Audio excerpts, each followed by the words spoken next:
পরিবার হচ্ছে একটা সমাজের গঠন একক। আপনি সমাজ নিয়ে কথা বলছেন, তাহলে আগে পরিবার ঠিক করতে হবে বা ঠিক করার চেষ্টা করতে হবে। আমি এটা জানি যে একটা পরিবারের সব সদস্য হয়তো নামাজি নাও হতে পারে। নূহ আলাইহিস সালামের স্ত্রী যখন ঈমান নিয়ে আসে নাই, লূত আলাইহিস সালামের স্ত্রী যখন ঈমান নিয়ে আসে নাই, আদম আলাইহিস সালামের সন্তান কাবিল যখন জাহান্নামে যাচ্ছে, আবার ফেরাউনের ঘর থেকে যেমন আসিয়া জান্নাতে যাচ্ছে, তার মানে পরিবারের সবাই যে একরকম হবে নট নেসেসারি। কিন্তু অ্যাজ এ পরিবারের কর্তা, আপনি পরিবারের guardian, as a guardian of family, আপনাকে আপনার রেসপন্সিবিলিটি তো পালন করতে হবে নাকি? পরিবারে আপনার দায়িত্ব নাই? পর্দা প্রতিষ্ঠা করার দায়িত্ব কার? আপনার স্ত্রী পর্দা করে না, এই দায়িত্ব কার? এই জিম্মাদারি কার? আপনার সন্তান যে নামাজ পড়ে না, এই রেসপন্সিবিলিটি কার? পরিবারে যে হারাম ঢুকতেছে রিজিকে, এই দায়িত্ব কার? আল্লাহ পাক, আমি মনে হয় বুঝাতে পেরেছি। অতএব পারিবারিকভাবে আল্লাহ পাক আমাদের সবাইকে যেন ইসলামটা ধরে রাখার তৌফিক দান করেন বলি আমিন। 4 নাম্বার হচ্ছে, নবী সাল্লাল্লাহু আলাইহি ওয়াসাল্লাম সাহাবীগণ দ্বীনের দাওয়াতি কাজ সবাই আমভাবে করেছে। এমন নয় যে নির্দিষ্ট কিছু সাহাবী দাওয়াতি কাজ করতেন, বাকিরা দাওয়াতি কাজ করতেন না, বিষয়টা কিন্তু এমন ছিল না। সবাই মিলেই দ্বীনের দাওয়াতি কাজ করতেন, যে কাজটা আমরা এখন করি না। কতজন ভাই আছেন যারা ডেইলি কমপক্ষে আধা ঘন্টা করে হলো দাওয়াতি কাজ করেন? হাত তুলেন দেখি। আচ্ছা, নামা দেখেন, সবাই মিলে যতক্ষণ পর্যন্ত দাওয়াতি কাজ করব না, সৎ কাজে আদেশ অসৎ কাজে নিষেধ, ততক্ষণ পর্যন্ত সমাজ ব্যবস্থা কায়েম হবে না। সবাইকে দাওয়াতি কাজ করতে হবে। একজন আলেম আসবেন, একজন বক্তা আসবেন, ওয়াজ করে যাবেন, দাওয়াত দিয়ে যাবেন, ব্যাস এখানেই ফুল স্টপ, ডোর ক্লোজড, তাহলে হবে না। এভাবে সমাজ প্রতিষ্ঠা হবে না। এভাবে তো বললাম, দাওয়াত দেওয়া হতে পারে, একদিনের ওরস হতে পারে, একদিনের ওয়াজ হতে পারে, একদিনের একটা সম্মেলন হতে পারে, কিন্তু প্রতিষ্ঠা অন্য জিনিস।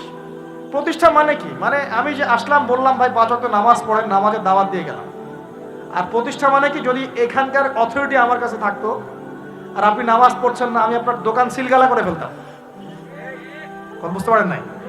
আজান হয়েছে, মার্কেটে দোকান খোলা, দোকান সিলগালা হয়ে যাবে, জরিমানা হবে, ভ্রাম্যমাণ কোর্ট, একদম কোর্ট সাথে সাথে বসে আর ফাইন করে দেয়। এটা প্রতিষ্ঠা। নামাজ পড়বো না মানে? মুসলমান নামাজ পড়বো না কেন? তুমি কি অমুসলিম নাকি নামাজ পড়বে না? এর নাম প্রতিষ্ঠা। এটাকে আপনি করতে পারবেন? আপনি এখন দাওয়াত দিতে পারবেন, ভাই নামাজে আসেন, নামাজ পড়লে এত নাকি হয়, না পড়লেই হয়। তো এই দাওয়াত তো চলছে মাশাআল্লাহ। প্রতিষ্ঠা কখন হবে? যখন সবাই মিলে সমাজটা পরিবর্তন করবে, তখন গিয়ে প্রতিষ্ঠা হবে ইনশাআল্লাহ। সমাজে যারা নেতৃত্ব দেয়, এরা কি আসমান থেকে টপকে পড়ে, না সমাজের ভিতর থেকে বের হয়? সমাজ যদি পরিবর্তন হয়, নেতৃত্ব এখান থেকেই বের হবে ইনশাআল্লাহ। আর যখন আল্লাহওয়ালা মানুষরা উপরে যাবে, তখন দেখবেন তারা এইসব অথরিটি ইম্পোজ করবে ইনশাআল্লাহ।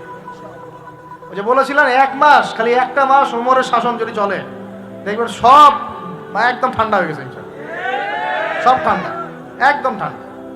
এটা ভেরি মাচ পসিবল। 1 মাস সময়, 1 মাস, উইদিন 1 মান্থ। উমর রাদিয়াল্লাহু আনহু যদি এখন বেঁচে থাকতেন, মনে করেন, কথার কথা বলছি, উমর রাদিয়াল্লাহু আনহু এখন বেঁচে আছেন, তিনি আসলেন পাকিস্তানে, আসলেন মনে করেন, সিরিয়াতে আসলেন, কথার কথা বলছি। এমন তাকে মনে করেন দায়িত্ব দিল জনগণ যে আমিরুল মুমিনিন, আপনি সমাজটা ঠিক করেন। তার কয়দিন লাগবে? কয়দিন লাগবে জানেন? হ্যাঁ, আমার ধারণা 3 দিন। কয়দিন হয়? 3 দিন। অথবা তিনি বলবেন যে আমার দ্বারা সম্ভব না, আমি গেলাম। কারণ এখানে একটা কারণ আছে। কারণটা শোনেন, আমি কথাটা কেন বলেছি। আলী রাদিয়াল্লাহু আনহুর যুগে কিছু যুদ্ধ হচ্ছিল না, সিফিনের যুদ্ধ, এই যুদ্ধগুলো। তখন জনগণ, খারেজিদের সাথে যুদ্ধ হচ্ছে, জনগণের মধ্যে কয়েকজন এসে বলছে, আলী রাদিয়াল্লাহু আনহু, ইয়া আমিরুল মুমিনিন, আমরা উমর রাদিয়াল্লাহু আনহু, আবু বকর সিদ্দিক, ওসমান, তাদের যুগটা পার করে আসলাম, তো ওই যুগে তো এত ফিতনা ছিল না, তা আপনার যুগে এত মারামারি হানাহানি কেন? ঘটনা কি? একটু বোঝেন আমার কথাটা, মনোযোগ দেন, খুব ইম্পর্টেন্ট কথা। তো আলী রাদিয়াল্লাহু আনহুকে বলছেন, আপনার যুগে এত হানাহানি মারামারি কাটাকাটি কেন? উমরের যুগে তো এমন ছিল না, আবু বকরের যুগে তো এমন ছিল না, ওসমানের যুগে তো এমন ছিল না। তো আলী ইবনে আবি তালেব, বিচক্ষণ মানুষদের মধ্যে অন্যতম একজন বিচক্ষণ মানুষ, তিনি বলছেন, উত্তর দিচ্ছেন, দেখেন কি বিচক্ষণতার উত্তর। তিনি বলছেন, শুনো, আবু বকর ওমরের যুগে আবু বকর ওমর ছিল শাসক, আর আমরা ছিলাম জনগণ। আবু বকর ওমরের যুগে আবু বকর, ওমর, ওসমান ছিল শাসক, আর আমি, আলী আর আমার মতো মানুষরা ছিল জনগণ। আর আমার যুগে আমি হচ্ছি শাসক আর তোমরা হচ্ছে আমার জনগণ। কথা বুঝলেন নি? মনে কিছু বুঝতে পারেন নাই? মানে আলী রাদিয়াল্লাহু আনহুর যুগে যে জনগণরা আছে তারা আবু বকর ওমর রাদিয়াল্লাহু আনহুর যুগের জনগণের মতো নন। এই কারণে আলী রাদিয়াল্লাহু আনহুর সমস্যা ফেস করতে হচ্ছে। তো এটাই বলছিলাম, যখন জনগণ সবাই বলছে আমি সুদ খাবো, সবাই বলছে যে পর্নোগ্রাফি দেওয়া হোক, মদ চলুক, বেপরদামি চলুক, হ্যাঁ জুয়া চলুক, আর আমি বেচারা একা একা বসে যদি বলি না এগুলো সব হারাম, তা আমাকে তো পিঠা এখান থেকে সরাই দিবে মানুষ, তাই না বিষয়টা? তার মানে সমাজের মানুষকে পরিবর্তন করতে হবে, আল্লাহ পাকে এটা বোঝাতে হবে। মানুষ যখন পরিবর্তন হবে ইনশাআল্লাহ, তখন দেখবেন এখান থেকে যোগ্য নেতৃত্ব উঠে আসবে। এভাবেই সমাজটা প্রতিষ্ঠা হবে ইনশাআল্লাহ আযজা ওয়া জাল্লা। আল্লাহ পাক আমাদেরকে তৌফিক ইনায়াত করুন। আর কয়েকটা পয়েন্ট আমি একটু থরলি বলে শেষ করছি। 6 নাম্বার, সাহাবীরা কোনোদিনও হারাম খান নাই। কি খান নাই ভাই? মানে অর্থনৈতিক জীবনে কোনোভাবেই হারামে সম্পৃক্ত হওয়া যাবে না যদি ইসলামী সমাজ চান। ঠিক আছে ভাই? 7 নাম্বার, অনইসলামিক কোনো সংস্কৃতির আশপাশেও যাওয়া যাবে না। ইসলামী সমাজ চান, অনইসলামিক সংস্কৃতি পরিপূর্ণভাবে বর্জন করতে হবে। আল্লাহ পাক তৌফিক দান করুন। 8 নাম্বার, সমাজের একটা বড় অংশ হচ্ছে মেয়ে মানুষ। সমাজের একটা বড় অংশ কি? এদেরকে অ্যাভয়েড করে সমাজে দিন কায়েম হবে। এই মেয়েদের মধ্যে দিনের দাওয়াতি কাজ বাড়াতে হবে এবং মেয়েদেরকে পর্দায় নিয়ে আসতে হবে। এই দায়িত্ব প্রত্যেক পরিবারের কর্তার। পরিবারের কর্তা ঠিক হয়ে যান, সমাজ ঠিক হয়ে যাবে ইনশাআল্লাহ। ঝগড়াঝাড়িতে যাবেন না, দাওয়াত দিবেন, নসিহত করবেন, ওয়াজ করবেন। যদি দেখেন বুঝাইতে বুঝাইতে বুঝাইতে বুঝাইতে কোনোই কাজ হচ্ছে না, ওই যে আসহাবুল কাহফের হেদায়েত আছে, ঠিক আছে বাবা তুমি তোমার রাস্তায় চলো, আমি আমার রাস্তায় আল্লাহর সাথে চললাম। ইব্রাহিম আলাইহিস সালাম কি বলছেন? ইন্নী যাহিবুন ইলা রাব্বি সায়াহদিন। মনের মধ্যে কত শূন্যতা দেখেন, তিনি বলছেন ইন্নী যাহিবুন ইলা রাব্বি সায়াহদিন। পরিবার তাড়িয়ে দিয়েছে, বাবা তাড়িয়ে দিয়েছে, সাথে কেউ নাই, কেউ নাই সাথে, একা। ইব্রাহিম আলাইহিস সালাম একা। আল্লাহ পাক বলছেন ইব্রাহিম একাই একটা উম্মত, ইব্রাহিম একাই একটা উম্মত। তিনি বলছেন আমি চললাম একাই আমার রবের পথে, তিনি আমাকে পথ দেখাবেন। এত বড় কথা। এই জন্যই তো ইব্রাহিম আলাইহিস সালামের এত সম্মান। নবীগণের পিতা তিনি, সমস্ত নবীগণের দেখা যায় পিতা তিনি, আবুল আম্বিয়া বলা হয়। কত চমৎকার বালাগাত দেখেন। ইন্নী যাহিবুন ইলা রাব্বি সায়াহদিন, আমি একাই চললাম আমার রবের পথে, তিনি আমাকে পথ দেখাবেন। পাশে কেউ নাই, ভেঙে পড়বেন না, একাই চলবেন, কোনো সমস্যা নেই। তো এই যে বলছিলাম, পরিবারের লোক পরিবারে বুঝান, দাওয়াত দেন, সব ঠিক আছে। যদি দেখা যায় যে অনইসলামিক বিষয়ে চলতে ওদের খুব ভালো লাগে, ইসলামিক বিষয় মানতে খুবই আপত্তি, তখন আপনি আপনার রাস্তায় চলেন, তাকে তার রাস্তায় ছেড়ে দেন। ঝগড়া ছেড়ে দেবেন, জ্ঞান কেচালা যায় না। বাবা তুই তোর রাস্তায় চল, আমি আমার রাস্তায় চল। তারপরে সন্তান। 9 নম্বর হচ্ছে আমাদের সমাজের একটা বড় অংশ হচ্ছে আমাদের এই যে ছোট ছোট বাচ্চা কাচ্চা সন্তান। আগামী প্রজন্মকে অবশ্যই ইসলামী শিক্ষায় শিক্ষিত করতে হবে, না হলে সমাজ কায়েম করা যাবে না। এই দায়িত্ব এখন আপনাদের সবার। আমি শুধু পয়েন্টটা বলে গেলাম। আর সর্বশেষ 10 নম্বর পয়েন্টটা হচ্ছে এই যুব সমাজের চরিত্রটাকে পবিত্র রাখতে হবে। এটা এত গুরুত্ব দিয়ে কেন বললাম? কারণ যুবকরা হচ্ছে সমাজ পরিবর্তনের হাতিয়ার, এবং যুবকদের চরিত্র যদি একবার নষ্ট হয়ে যায়, পর্নোগ্রাফিতে আসক্ত হয়ে যায়, বা মাদকে আসক্ত হয়ে যায়, বা মেয়ের পিছনে যদি সময় নষ্ট করা শুরু করে, হ্যাঁ এই যে গুন্ডাগার্দি করে, এই যে পাবজি টাবজি ফ্রি ফায়ার হাবিজাবি এগুলোর মধ্যে ঢুকে পড়ে, ও ওর লক্ষ্য থেকে বিচ্যুত হয়ে যাবে। তখন এই সমাজটাকে দিয়ে আপনি আসলে কোনো কাজ নিতে পারবেন না। এই কারণে এদেরকে একটা আধ্যাত্মিক প্রশিক্ষণের মধ্যে নিয়ে আসতে হবে। নামাজ, তেলাওয়াত, জিকির, হ্যাঁ আলেম ওলামা সহবত, ধারাবাহিকতা রক্ষা করা, প্রয়োজনে ভালো কিছু সামাজিক কাজের মধ্যে তাদেরকে নিয়োজিত রেখে তাদের এই যৌবনটাকে আল্লাহর পথে কাটিয়ে দেওয়ার প্রয়াস নেয়ার চেষ্টা করতে হবে। আল্লাহ পাক আমাদের সবাইকে এই তৌফিক দান করুন, আমিন। আর যুবক ভাইদেরকে বলবো যে চরিত্রই সবচেয়ে ইম্পর্টেন্ট জিনিস আপনার এখন এই জীবনটার। চরিত্র যদি নষ্ট হয়ে যায়, আপনি কোনো অবস্থাতেই আল্লাহর কাছে পার পাবেন না। প্রিয় ভাইরা, চরিত্র হেফাজত করেন। আর কয়েকটা বিষয় আপনাদের, মাদক আল্লাহর রাস্তায় খায়েন না, মাদকের ধার কাছে যায় না। সিগারেটটাকে অনেকে মাদক মনে করেন না, আমি বলছি এটাও একটা মাদক। সিগারেটের কাছে যাবেন না। মেয়ে নিয়ে সময় নষ্ট করবেন না। কি কারণে আমি বলছি? এই কারণে যে এই পৃথিবীতে এখন যে পৃথিবীটা এখন চলছে, এই পৃথিবীতে বিশ্বাস বলতে আসলে কিছু নাই। মানে বিশ্বাস খুবই প্রেসিয়াস, এটাকে সস্তা করে দিয়েন না।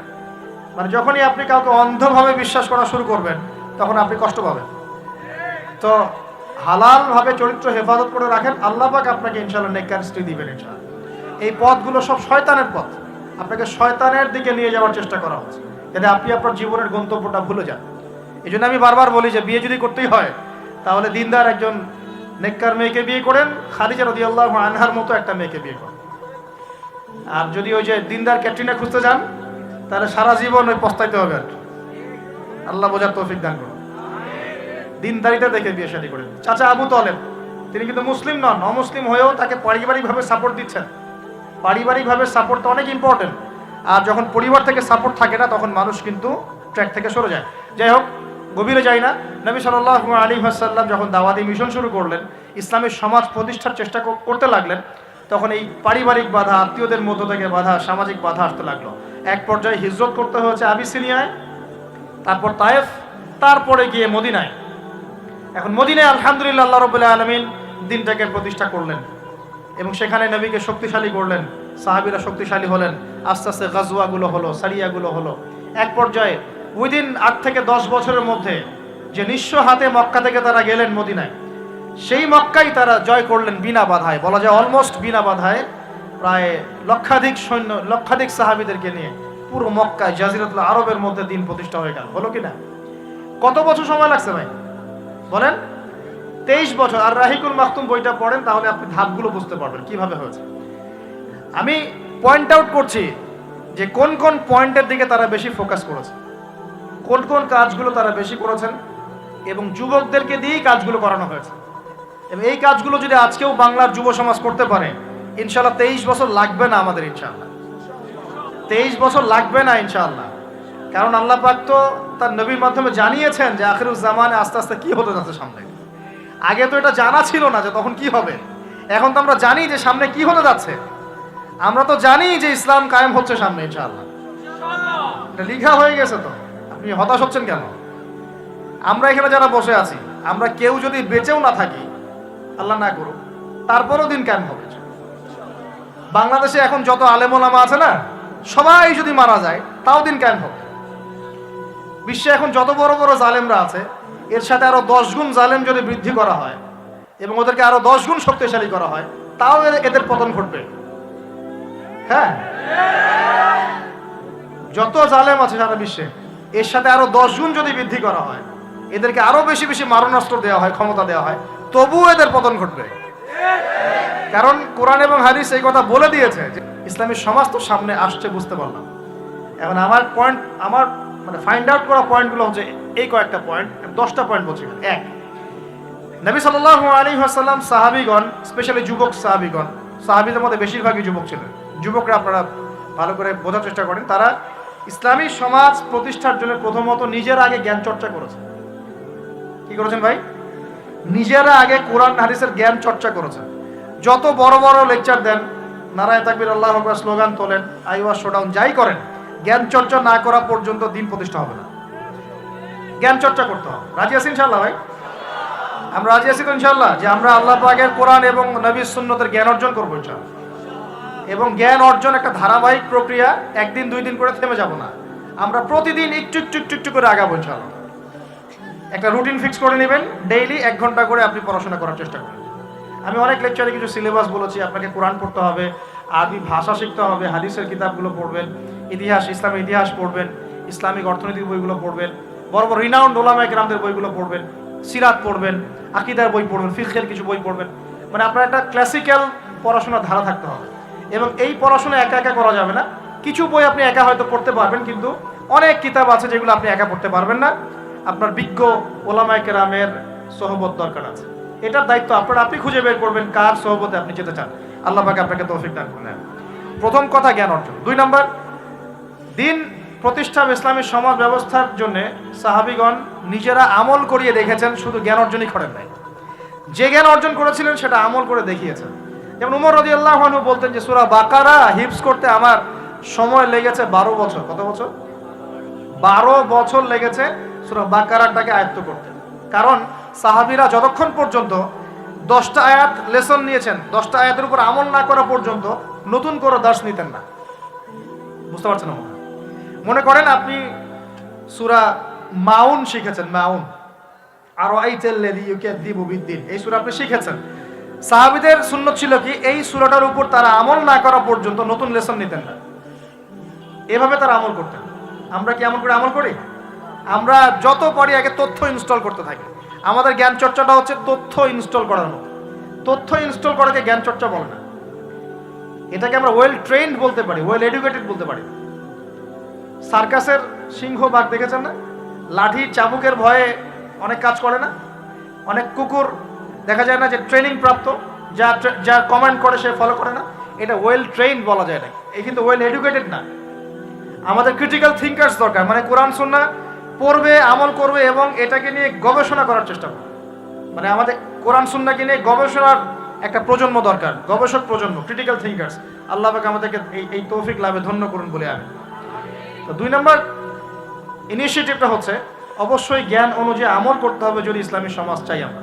আল্লাহ পাক আমাদের সবাইকে তৌফিক দান করুন, সবার আগে আমাকে তৌফিক দান করুন বলি আমি। জ্ঞান অনুযায়ী আমল করার জন্য একটা সুন্নত ফলো করলেই হবে, একজন ব্যক্তিকে জাস্ট ফলো করতে হবে। জীবনের প্রতিটা কাজ নবী সাল্লাল্লাহু আলাইহি ওয়াসাল্লামের সুন্নাহ মাফিক করলেই আপনি জানা অনুযায়ী আমল করে ফেলবেন ইনশাআল্লাহ। পারা যাবে তো ইনশাআল্লাহ? আজকে ঘুমানো থেকে শুরু করে দেন, জীবনের প্রতিটা কাজকে ঢেলে সাজান। কাপড় পরা, ঘুমানো, ঘুম থেকে ওঠা, হ্যাঁ, এমনকি বিছানা ঝাড়া, ইস্তেঞ্জা করা, আপনার ব্যবসা বাণিজ্য, শিক্ষা, এভরি সিঙ্গেল সেক্টর ঢেলে সাজানোর চেষ্টা করেন যে নবীর মতো হচ্ছে কিনা। যদি হয় আলহামদুলিল্লাহ, যদি না হয় তাহলে এখানে আপনার কিছু কাজ করার বাকি আছে। আল্লাহ পাক আমাদের সবাইকে নবী সাল্লাল্লাহু আলাইহি ওয়াসাল্লামের সুন্নাহ মাফিক জীবন গড়ার তৌফিক দান করেন। আপনাকে আল্লাহ দুনিয়া পাঠিয়েছেন তার ইবাদত করার জন্য, আল্লাহর জমিন আল্লাহর দিন প্রতিষ্ঠা করার জন্য। আল্লাহ পাক আমাদের সবাইকে আল্লাহ পাকের জমিনে আল্লাহর দিন প্রতিষ্ঠার যে গ্রহণযোগ্য কর্মপন্থা এগুলো বাস্তবায়ন করার তৌফিক দান করুন বলি আমিন।